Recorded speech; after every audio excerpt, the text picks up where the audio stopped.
Welcome back to my channel. Today I want to give you my first impressions of my newly bought telescope, the William Optics Zenithstar 73-430.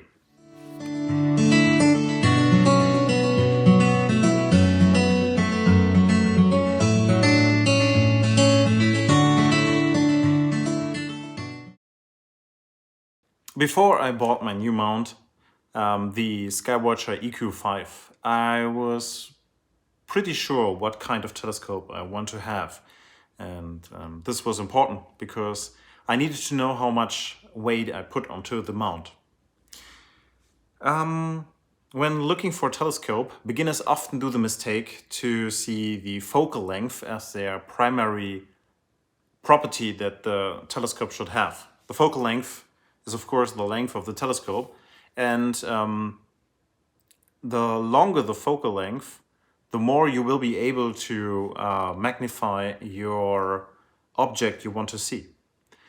But as important as the focal length is the aperture, because these objects in the sky are so dim, you need a big aperture to gather the light of these objects. And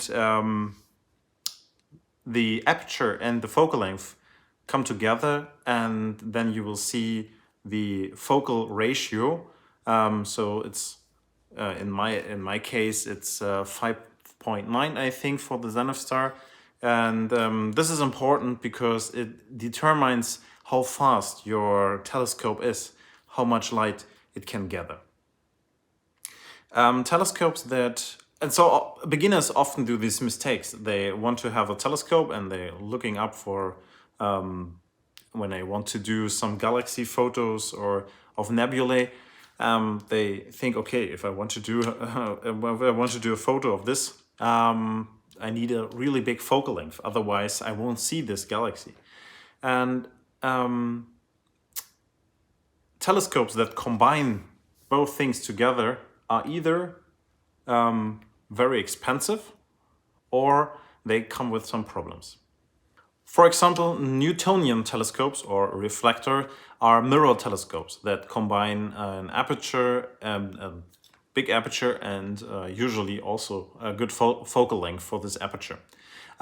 They have, of course, this is a good advantage, and they are also cheap for that because they are using mirrors instead of lenses, but they come with some problems, like the collimation error or diffraction spikes on stars. And it sometimes depends on the personal taste. I don't like these diffraction spikes, and reflector would have been my first choice later, back in the day when I was looking for cheap telescopes or the best bang for the buck. But I was pretty sure that I wanted to have a refractor. And the next option you have is, of course, you can buy a refractor that is pretty cheap, and they are some. Of course, my old refractor here has a focal length of 700 millimeters and an aperture of 70 millimeters. So as you can see, you get kind of a big focal length in comparison to the Zenithstar, which has only a focal length of 430 millimeters. And the aperture is nearly the same. But there's a really big difference between these two telescopes. This refractor back there is a chromatic refractor. This means it has only one real lens there, and the problem is that the light, or part of the light, the red, blue, and the green part of the light, all are broken unequal on the lens.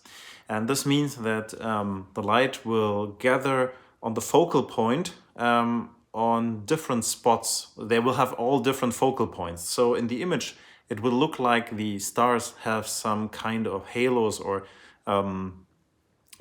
ring around them with colors. And this is called a chromatic aberration. And this error often is not very liked by the astrophotographers. And yeah, if you want to have a telescope that don't have this chromatic error, you will call this telescope or this refractor an apochromatic refractor.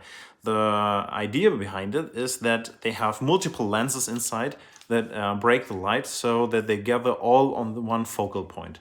And so you will have nearly no chromatic aberration, and the picture looks really good and has no color error. And as you might already know, or you can think, the problem with these are that they are first very heavy, and second they are very expensive, of course. We are talking a lot of money that you need to get the same refractor that has an apochromatic, that is an apochromatic refractor. So what to choose? You have, on the one side, you have the possibility to have no errors in the pictures, or nearly no errors in the picture. On the other side, you have a lot of money you have to spend, or you can only have a smaller view or smaller field of view, because when the focal length is of course smaller, the view will be considerably smaller.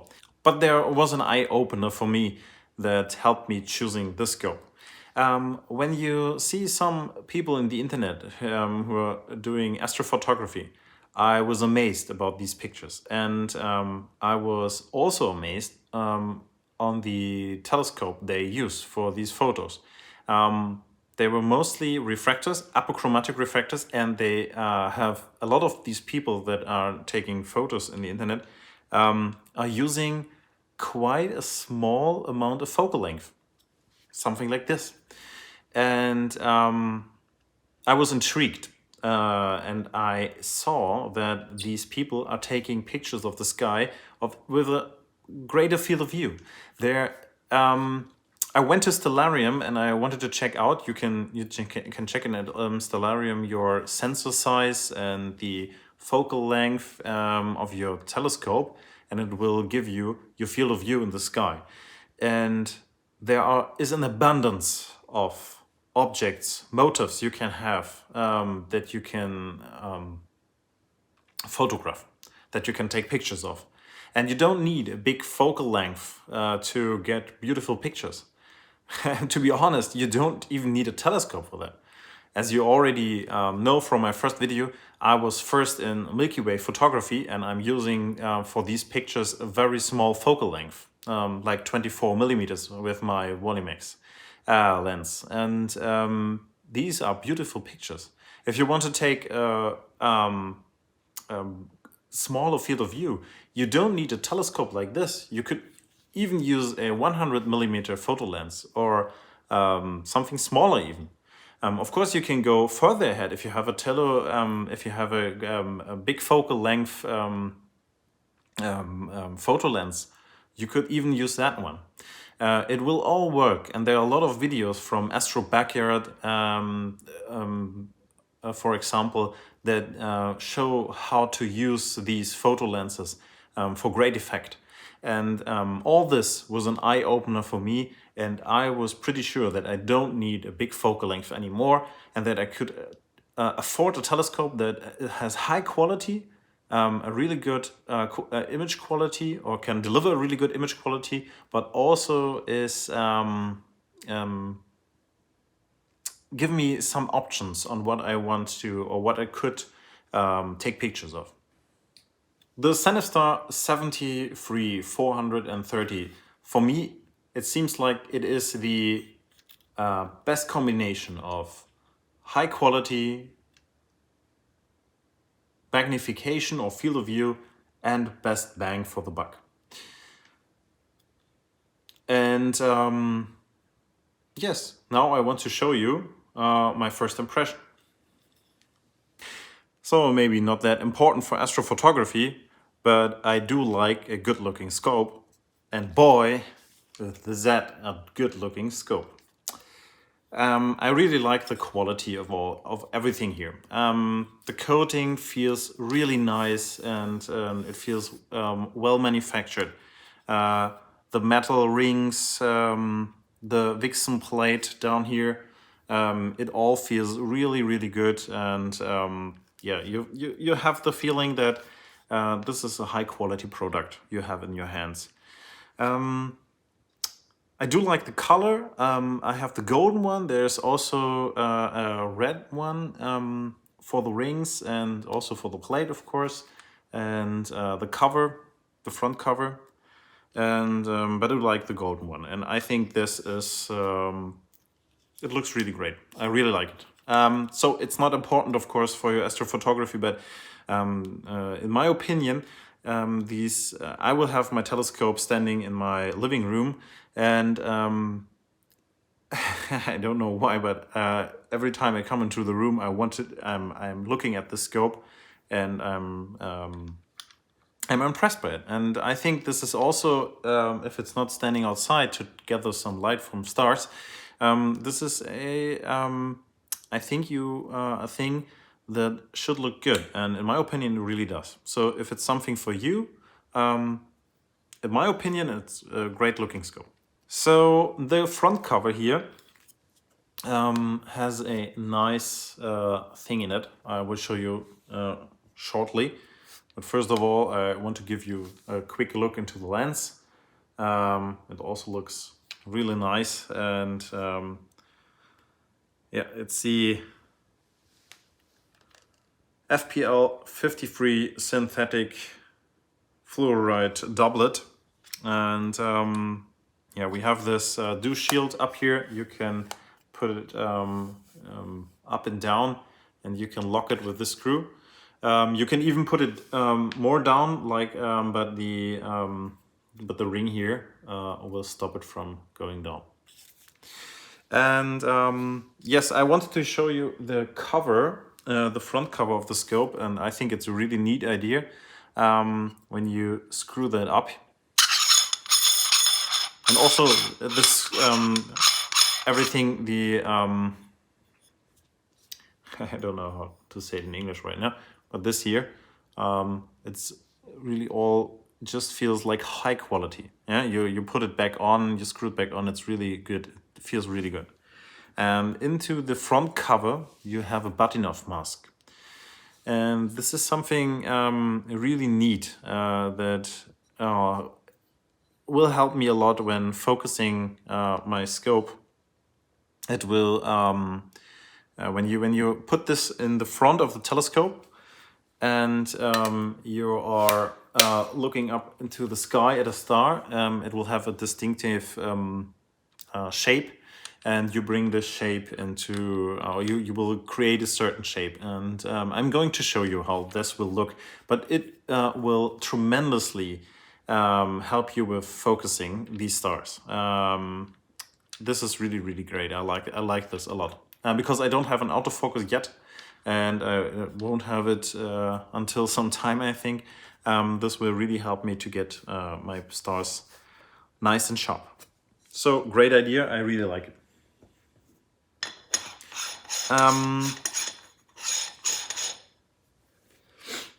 Let's get back to the scope. Here we have the adapter for the guide scope. It looks also really good, and you have two screws here that you with that you can lock the guide scope, of course. You can screw this open, and then you can put the scope out of the rings here. And yeah, let's get back down here. This is for the focusing. It feels really good. This is very, very, very smooth. We have one with a for the normal focusing, and then we have a high precision one, and it feels really nice. If you want to lock your focus up, then you can use this screw here, and then your focus is locked. As you might have already seen here, they have put a temperature gauge here down. They have put a temperature instrument here, and I really like this idea because with my DSLR, I don't have the possibility to read out temperature, which is important for a lot of things like maybe if you need to refocus, or if you want to do some calibration images, then you need to know what temperature it was. So I really like this idea. Yes, this is really great. Then we have here the ring to put in your observing equipment, of course, and you can screw this up away, and then you can put on an adapter for the Canon DSLR. Yes, this is a telescope. I really like it. I'm really happy with that. Together with this scope, I have bought a guide scope, also from William Optics. It's the William Optics 5200 guide scope. It is the same quality as the Zenithstar, of course, same coating. I bought it with the golden,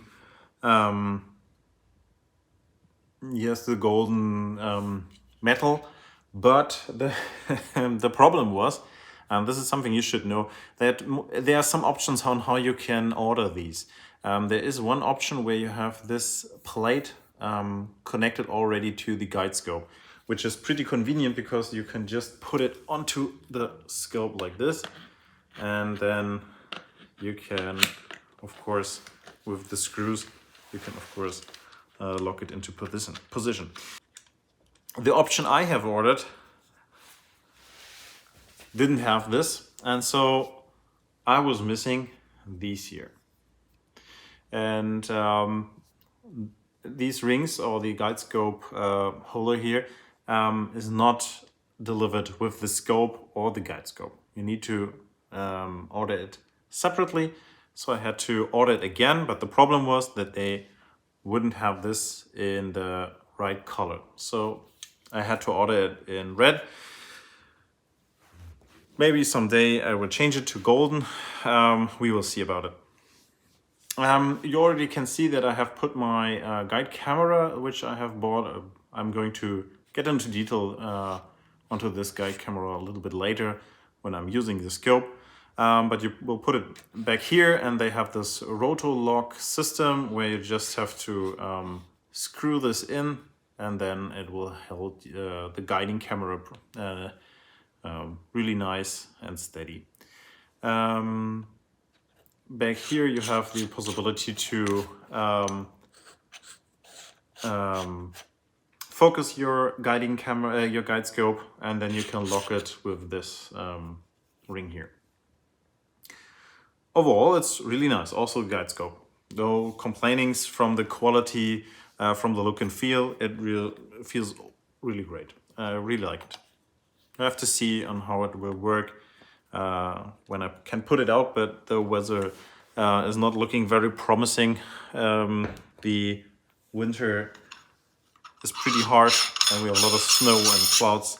So maybe in the next days I will have the possibility to get out. One thing I want to mention,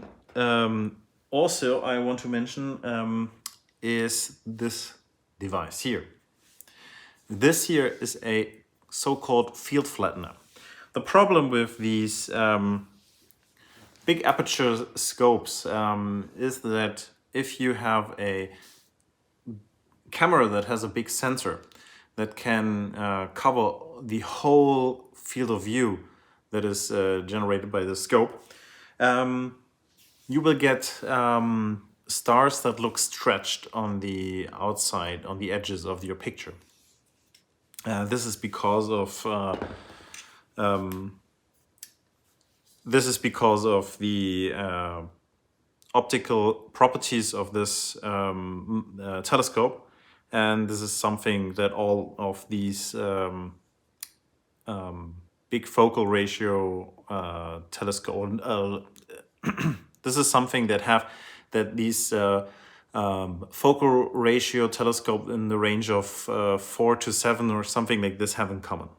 And so everything comes with a disadvantage, of course, but you have something like this to counteract this problem. This is so-called field flattener, and you will put it back here onto your scope, between the camera and the scope. and it will flatten the field for you so that you have a that you have pinpoint stars all over the field. And this was especially important for me with my DSLR, with my Canon EOS 6D, which is a full frame camera, and so the image is not cropped like an APS-C sensor camera or a astro camera that has only a small sensor. In my opinion, this is needed. You need this one. I have seen images of the Zenithstar pictures that have without field flattener, and I want to show you that in another video too. I want to do a comparison, and it's not looking good. You have stretched stars on the corners of the image or on the edges of the image, and this comes with another price. You have to put it on top of your scope, of course, and in my opinion, this is mandatory. You need this, and I don't know if they should have put it into the scope already. Maybe if you have a field flattener that could also work with that. I don't know about that, but in my opinion, you should have this one. In one of my next videos, I'm going to show you on how to connect the field flattener to your scope and then the camera. It's easy. I've done it already, but I just wanted to show you the Zenithstar without it, and then we can do it together, so you can see that even a beginner like me can assemble these things. Yeah, and another thing for DSLR, especially Canon people, you need this adapter here to mount your DSLR onto your scope. This one will then fit on top of this, and yeah, then you can take your pictures. So all in all, I am really happy with that. For now, I'm only able to look at it from a aesthetic, high quality point of view, but it got me. Yeah, I'm really impressed by it. Maybe it's because of my old scope, which is like, it's plastic, and it's it's really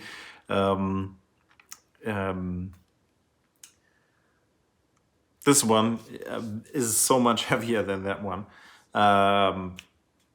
Maybe it's because of that, and it feels really good. I like it. It's quite heavy, in my opinion, of course, because I'm not used to anything bigger than that. It's I think 2.5 kilograms, the scope alone.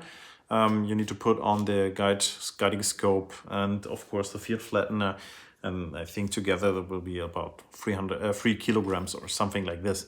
But heavy means good, right?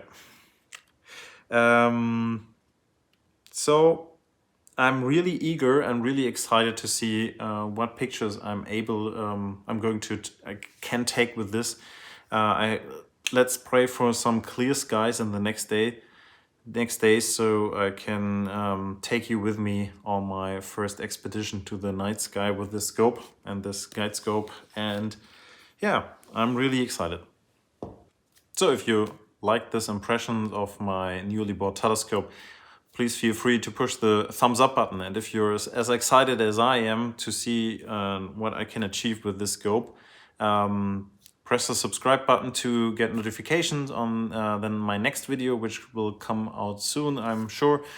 And until then, I wish you all the best, and as always, clear skies. Bye.